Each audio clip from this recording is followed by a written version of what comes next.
It was 50 years ago, almost to the day, that I wrote my first article about frontier conflict. It was called Violence, the Aboriginals and the Australian Historians, and it was published in Meanjin in December 1972. Now, the themes in that article are really enduring. They were controversial then and they are controversial now. That is, the extent of violence in the settlement of Australia and the extent to which that violence has been recognised. Now, the interesting thing is that despite the popular, quite significant popular reception to Wind Shuttle, what it did was to inspire a totally new era of research, of old hands like Lyndall Ryan and me, who went back to our notes, and then a whole new generation of students who redid the history, particularly in Tasmania, Queensland and Western Australia. And they made it quite clear, indeed, if it needed repeating, that the violence was ubiquitous and the death toll was much higher than we had supposed. I had suggested in 1981, on the other side of the frontier, that it was reasonable to suppose that 20,000 people had died in frontier wars. As it turned out, that was very much less than what the likely total is now. Extremely important work in Queensland is suggesting that the death toll in Queensland alone may have been 60,000. If that is true, and the research is compelling, then the death toll overall in the frontier wars approaches perhaps 100,000. Very much the same number of people who died in overseas wars. Let's stick, if we can, to the method. What do you say is required of historians where there's no forensic evidence, for example? Well, you need sort of journalistic evidence. You need eyewitness accounts of someone who was there, of someone who saw the bodies. Even second-hand accounts where there's a sort of internal credibility will do. But the method that Reynolds uses in Queensland is extraordinary. And even though I taught this sort of history for 10 years, I never investigated the material that on which these estimates were based. I thought that Reynolds had actually done some research.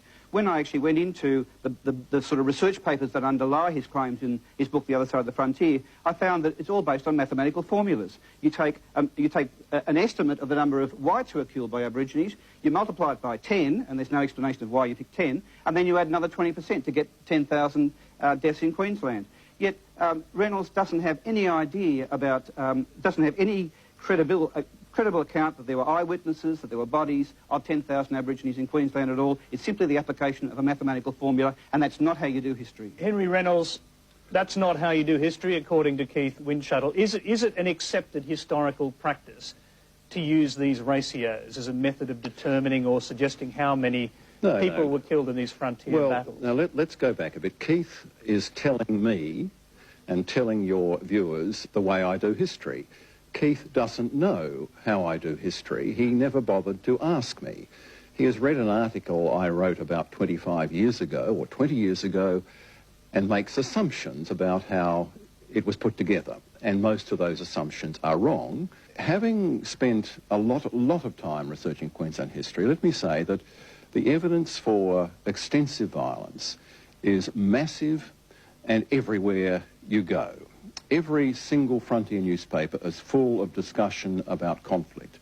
Can I ask a question here? Henry Reynolds, how do you as an historian guard against exaggerated claims, tainted evidence, second-hand reports when you put together an account of a massacre?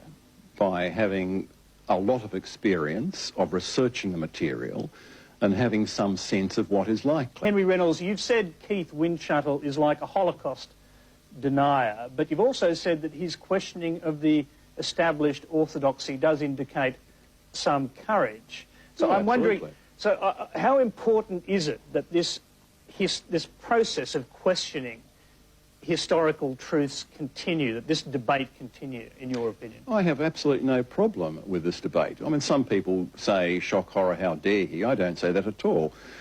I mean, this is, in my case, this is work I did 20 years ago. It's something that I, have long left behind, but it is important that it is dealt with. And of course, one of the problems is that history, as Keith himself has argued, to some extent gave up empirical sort of research. So no one bothered to go on with this sort of work. But I think we should treat the conflict on the Australian frontier as seriously as we treat the wars overseas. That is, we set up proper research programs to go and do it in detail, as we've done with the War Memorial dealing with our overseas wars.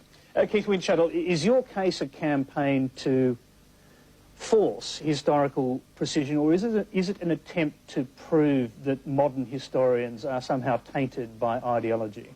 Well, I got started in this business when I read Philip Knightley's book, Australia, the Biography of a Nation, where he said that what the Australian settlers did in the 19th century had been done by no other civilised society until the Nazis attacked the Jews in the middle of the 20th century. Now, on other things I knew about Australian history, because I taught it for the best part of 20 years, I know that just simply is absurd. And so I started to look at the basis of which those claims were made.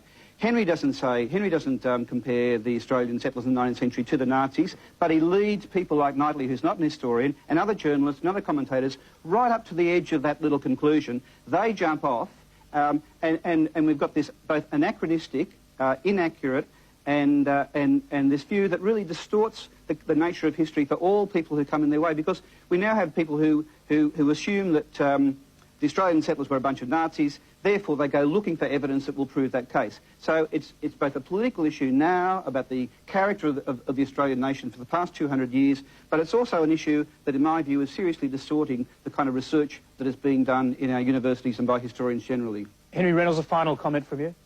I am quite convinced, after the work I've done, that my estimate of 20,000 Aborigines killed on the frontier will be borne out. I have no doubt about that. I don't think 20,000 is the precise figure. It may have been a little less, it may have been a little more, but there was substantial killing, as you would expect, as settlers came into Aboriginal country without paying any respect to their ownership or their traditions. What else would we have expected? We're now looking at possibly 50,000 or so Aborigines killed in direct conflict with Europeans. Much of the evidence was simply destroyed.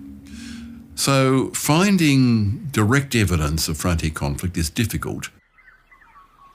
Few people know more about Australia's 130 years of frontier warfare than historian Henry Reynolds. It's not as though you're dealing with a European battle where a large number of people were killed in one place and often buried in mass graves. Aborigines were probably killed in a much more scattered way. There has been very, very little attempt to look at the archaeological record.